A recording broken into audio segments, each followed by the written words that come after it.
Derek gave 18 years to a company he built from the ground up, only to be blindsided, betrayed, and replaced by the one man he trusted most. But when his world collapses overnight, he uncovers a secret that could bring the entire corporate empire crashing down. What begins as heartbreak soon becomes a master plan for vengeance. This isn't just a comeback, it's a reckoning. And Derek isn't here to play fair. He's here to expose, destroy, and reclaim everything they stole from him. Derek Waller stood in front of the towering glass building of Phoenix Synergy, a tech company he had helped build from a fledgling startup into a thriving force in the cybersecurity world. He wasn't just another IT director. He was the architect of the company's digital backbone. For over 16 years, Derek had weathered every storm, from malicious cyber attacks to late-night system crashes, and every time, he delivered. Phoenix Synergy wasn't just his workplace. It was his second home. Derek had poured his soul into it, often missing family dinners and vacations so the company could grow. His loyalty was unwavering, driven by the belief that integrity and hard work would always prevail. The belief was anchored in the leadership of Martin Hale, the founder and former CEO, a man who valued people over profits. But things had changed. Martin was quietly pushed out after a mysterious boardroom vote, and Charles Voss took the helm. Voss was slick, with his designer suits and boardroom charisma, but his leadership style was like poison in a well, slow, invisible, and lethal. He smiled too much. He asked too little. Decisions became opaque, budgets shifted without explanation. Derek had raised concerns about unvetted software procurement, suspicious system overrides, and unauthorized access attempts, but every time he spoke up, his concerns were buried. His once valued input was now treated like interference. That Monday morning felt different, colder. His keycard worked, but only for the main entrance. His floor was locked. Then the call came. "Derek, HR needs to see you now." The conference room felt like a trap. Voss sat with an overly rehearsed smile, flanked by 2 HR representatives and a silent security guard.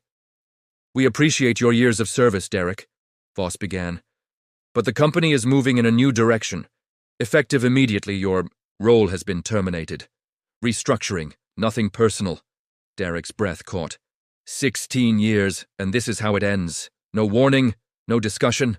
"We're offering a generous severance package," the HR rep interjected. He stood up, numb, collected his things, and walked out, greeted by sideways glances from employees too afraid to speak. As he passed the server room, he paused. A crew of unfamiliar technicians wheeled in new hardware. Equipment Derek had never ordered, brands he had never approved. Something wasn't right. That night, as he stared blankly at his home office monitor, a message pinged his private, encrypted email. "They replaced you to cover something up. Check the backup node at 216.91.7.32. His heart pounded. The backup node, an isolated server environment only he and 2 engineers had access. Why was someone else using it? In the ruins of his career, a spark ignited. Anger, determination. The truth hadn't fired him.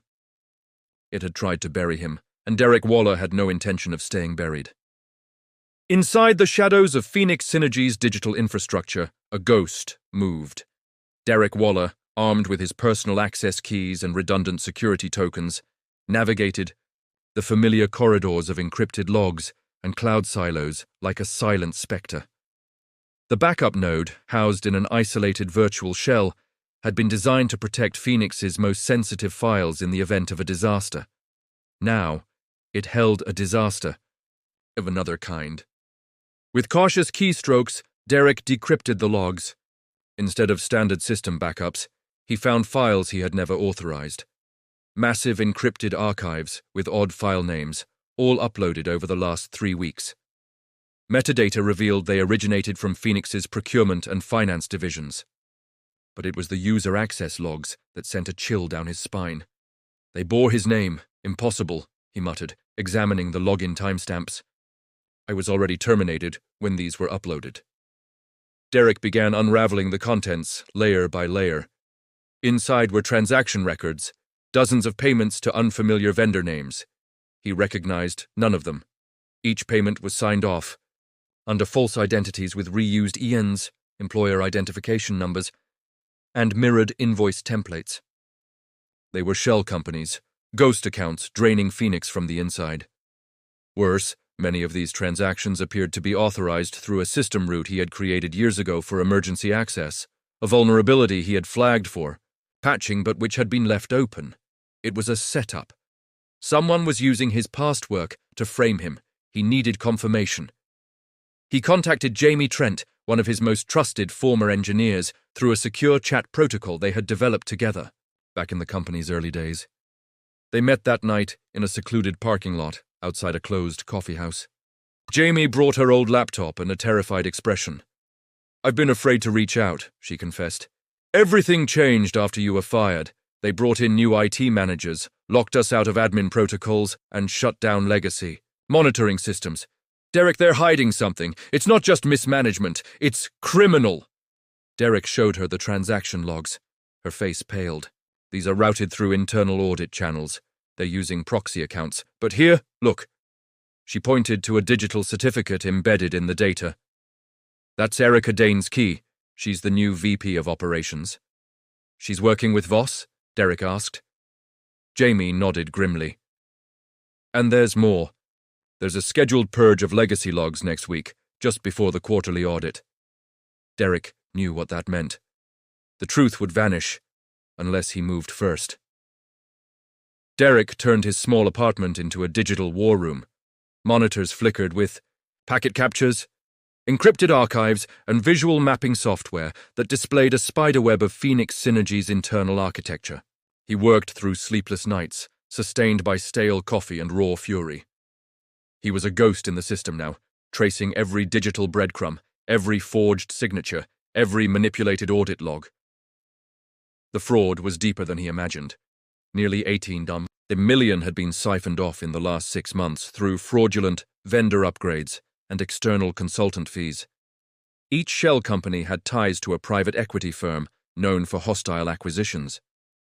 In paper trail linked that firm to Erica Dane's previous employer, and to campaign donations made in Charles Voss's name. Derek's fingers paused over the keyboard. This wasn't just theft. This was a corporate coup, a hostile transformation of a once ethical company into a front for greed.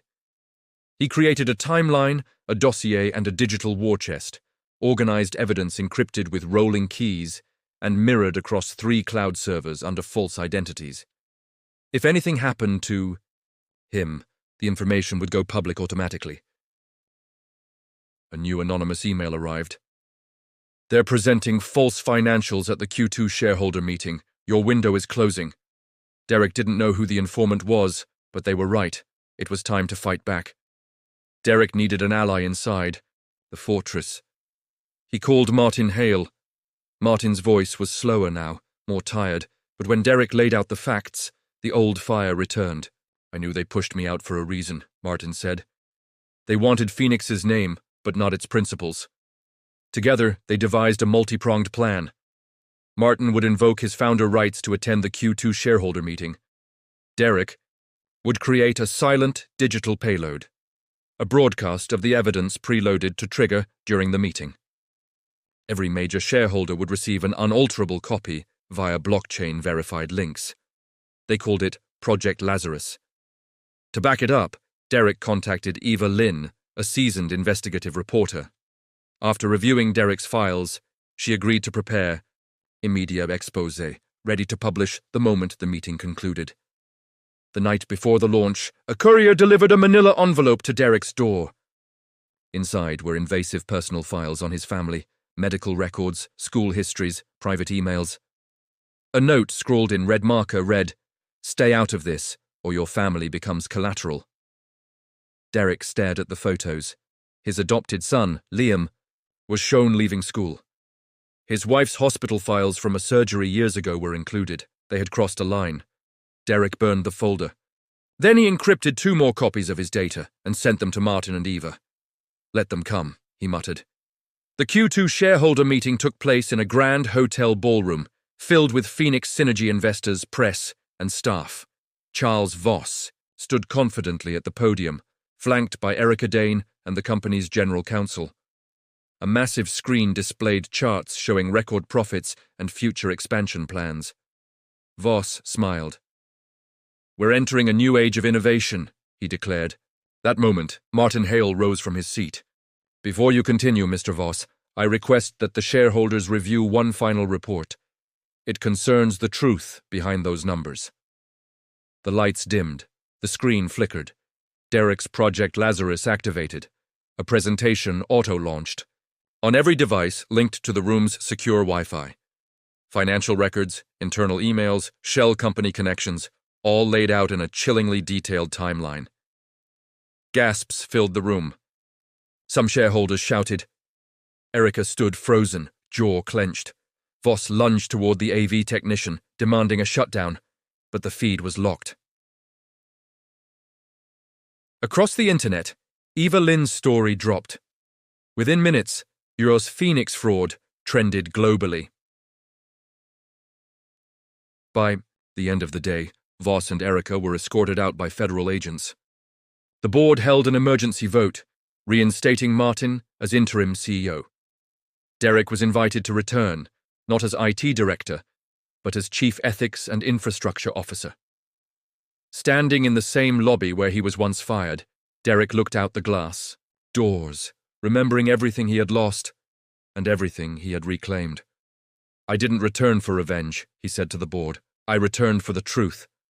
And Phoenix, like its namesake, rose again.